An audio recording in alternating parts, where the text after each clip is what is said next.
Assalamualaikum warahmatullahi wabarakatuh. Perkenalkan, nama saya Reni Supartini dari kelas PTIK D. Saya akan mempresentasikan materi tentang pengantar ilmu komputer dengan tema logika pemecahan masalah dan sistem pemrograman.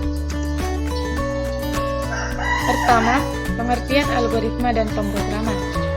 Algoritma ditemukan oleh seorang ilmuwan Timur Tengah zaman peradaban Islam bernama Abu Ja'far Muhammad Ibnu Musa Al-Khwarizmi. Dan kata algoritma menurut sebagian ilmuwan belakangan diambil dari namanya, yakni algoritmi. Ditinjau dari bahasa, algoritma berasal dari kata algoritm yang artinya perhitungan dalam angka Arab. Al-Khwarizmi juga dikenal sebagai penemu aljabar, dan juga beliau ini adalah seorang ahli astronomi di masanya. Adapun bahasa pemrograman merupakan notasi yang dipergunakan untuk mendeskripsikan proses komputasi dalam format yang dapat dibaca oleh komputer dan manusia. Proses komputasi umumnya didefinisikan secara formal menggunakan konsep matematika dari mesin Turing. Yang kedua, definisi algoritma. Algoritma adalah langkah-langkah atau proses logis yang tersusun secara sistematis untuk memecahkan suatu permasalahan. Kata logis merupakan kata kunci dalam algoritma. Langkah-langkah dalam algoritma harus logis dan harus dapat ditentukan bernilai salah ataupun benar. Adapun definisi lain dari algoritma. Pertama, algoritma merupakan jantung ilmu informatika. Banyak cabang komputer yang diacu dalam teknologi algoritma, tapi jangan beranggapan bahwa algoritma selalu identik dengan ilmu komputer saja. Dalam kehidupan sehari-hari, banyak terdapat proses yang dinyatakan dalam algoritma. Misalnya, cara membuat kue atau masakan yang dinyatakan dalam sebuah resep. Yang kedua, mekanisme pelaksanaan algoritma oleh pemroses. Komputer itu adalah salah satunya pemroses agar dapat dilaksanakannya oleh komputer. Algoritma harus ditulis dalam notasi bahasa pemrograman sehingga dinamakan program. Yang ketiga, belajar memprogram dan belajar bahasa pemrograman. Belajar memprogram tidak sama dengan belajar bahasa pemrograman. Belajar memprogram adalah belajar yang metodologi pemecahan masalah, kemudian menuangkannya dalam suatu notasi tertentu yang mudah dibaca dan mudah dipahami. Yang keempat, belajar memprogram.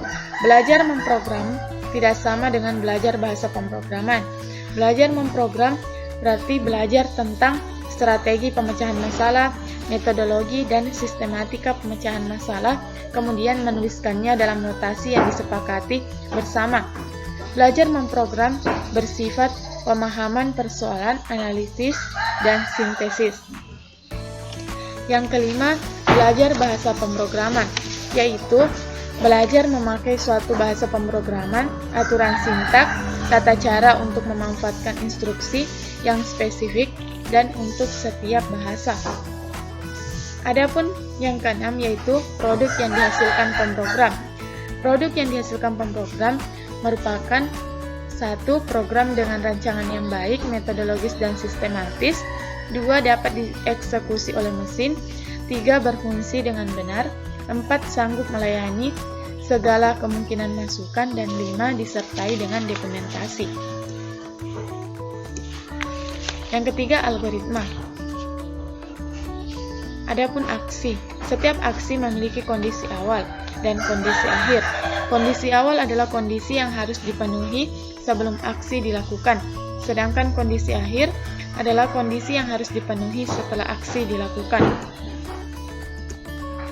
Yang keempat, notasi algoritma independen terhadap bahasa pemrograman dan mesin komputer. Notasi algoritma bukan notasi bahasa pemrograman, sehingga siapapun dapat membuat notasi algoritma yang berbeda. Hal yang penting mengenai notasi tersebut adalah mudah dibaca dan dapat dimengerti. Di bawah ini dikemukakan beberapa notasi yang digunakan dalam penulisan algoritma. Pertama, notasi 1 menyatakan langkah-langkah algoritma dengan untaian kalimat deskriptif. Yang kedua, notasi 2 menggunakan diagram aliran atau flowchart.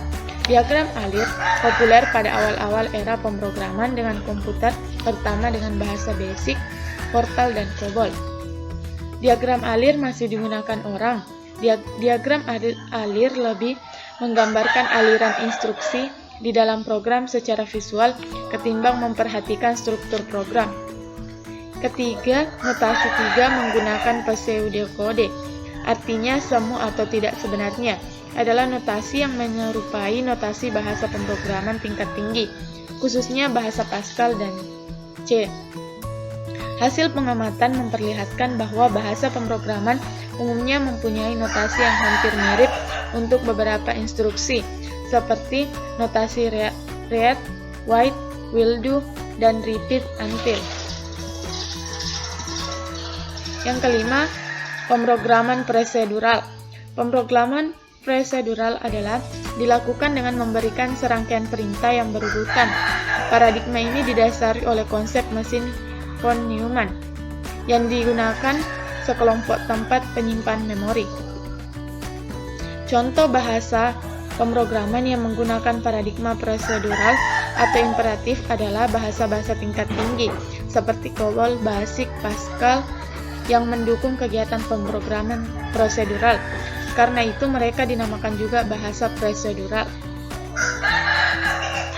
Adapun kelebihan dari paradigma pemrograman prosedural adalah memiliki algoritma dalam pemecahan efektif. Dalam penulisan program, struktur logikanya mudah dipahami. Hanya memiliki 3 struktur dasar, yaitu struktur berurutan, seleksi, dan struktur perulangan. Dokumentasi yang baik. Adapun kekurangannya, pertama, proses perawatan program yang sulit. Sangat sulit untuk mengubah fungsi tanpa harus mempengaruhi program secara keseluruhan. Butuh usaha yang keras untuk menerjemahkan business models dalam programming models. Memiliki kekurangan untuk terintegrasi dengan sistem lain. Yang keenam, aturan penulisan algoritma. Pertama, natural language. Penulisan algoritma menggunakan natural language terdapat 3 hal penting.